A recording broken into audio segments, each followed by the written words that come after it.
Good morning everyone. आपने नुआब का बचपन पाठ पढ़ा था, जो कि आपके सिलेबस में पार्ट 2 है।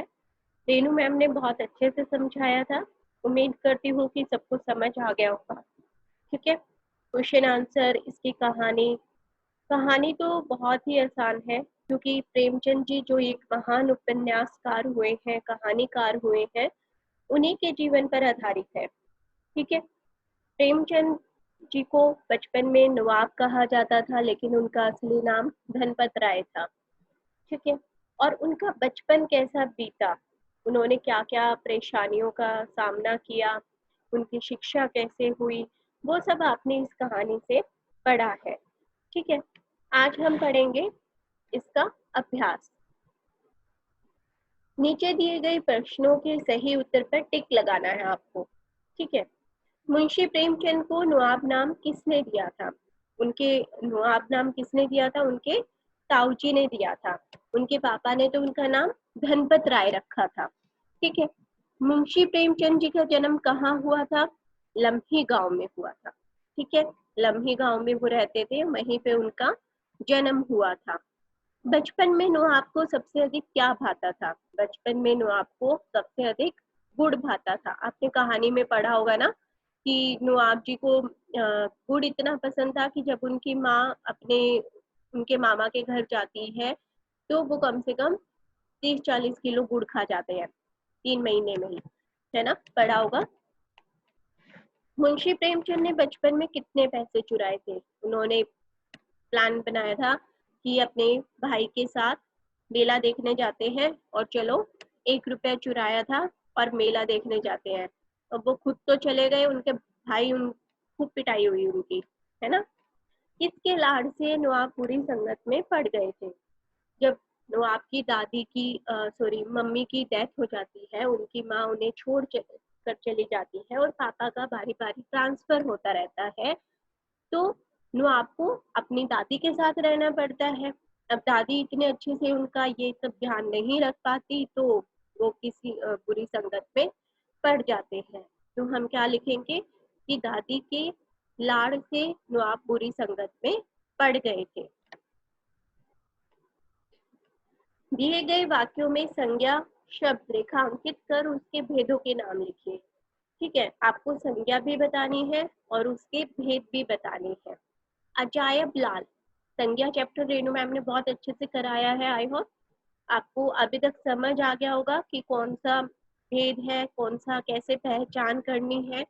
ठीक है, अजायब लाल किसी व्यक्ति का नाम है, तो हम क्या लिखेंगे? व्यक्तिवाचक संज्ञा। उनकी माँ उन्हें बहुत प्यार करती थी। ठीक है, माँ शब्द हर किसी के लिए इस्तेमाल हो सकता है ना, मतलब आपकी मम्मा, राशि की मम्मा, भूमिका की मम्मा, मतलब मेरी मम्मा, किसी की भी मम्मा हो सकती है वो। तो यानी कि वो एक कॉमन है, कॉमन नाउन है। ठीक है, जिसे हम हिंदी में क्या बोलेंगे? जातिवाचक संज्ञा। बस ऐसे ही बचपन के दिन हवा हो जाते हैं। बचपन के दिन मतलब भाव आ रहा है, उसमें एक भाव छिपा हुआ है कि बचपन में कितने हम खुशी से रहते थे। ठीक है, हलदर को घर जाना पड़ा। हलदर फिर से किसी व्यक्ति का नाम है, तो हम क्या लिखेंगे? व्यक्तिवाचक संज्ञा। लड़की अब कोई भी हो सकता है। लड़की किसी का भी नाम हो सकता है, कोई भी नाम की लड़की हो सकती है, तो हम उसे क्या बताएंगे? जातिवाचक संज्ञा। ठीक है, अब आपको भाववाचक संज्ञा बनानी है। आपके सामने कुछ शब्द दिए हुए हैं, उन शब्दों से भाववाचक लिखना है। उनसे मतलब क्या भाव निकल कर आ रहा है वो आपको बताना है।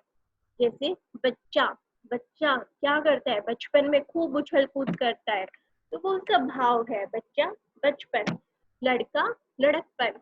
शत्रु शत्रुता, यानी किसी से दुश्मनी मोल लेना, उससे लड़ाई झगड़ा करना।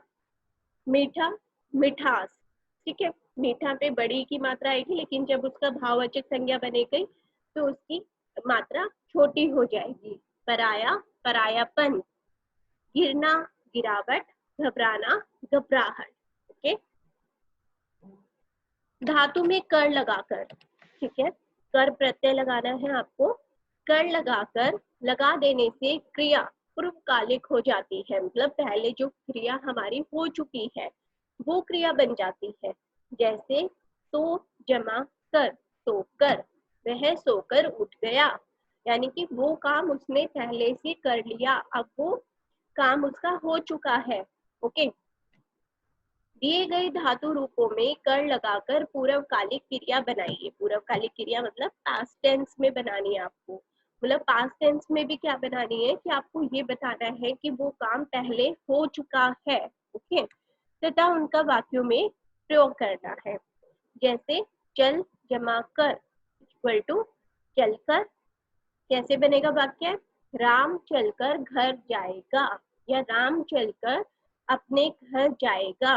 ठीक है, नाच जमा कर नाच कर, बहुत इजी है ये तो, नाच कर राम ने शाम को नाचकर दिखाया, मतलब पूर्वकालिक क्रिया को समझिए कि जो क्रिया पहले से हो चुकी है। ठीक है, उसी के आधार पर आपको वाक्य बनाने हैं। आ जमा कर आकर, राम ने घर आकर खाना खाया। पढ़ जमा कर पढ़कर, राम स्कूल से पढ़कर घर आया। खा जमा कर खाकर, राम खाना खाकर सो गया। ठीक है, धन्यवाद। इतने से ही थी आपका अभ्यास कार्य। ठीक है, अब नेक्स्ट टाइम से आप जितना भी काम होगा, आप पहली बात तो मुझे सबमिट कराओगे।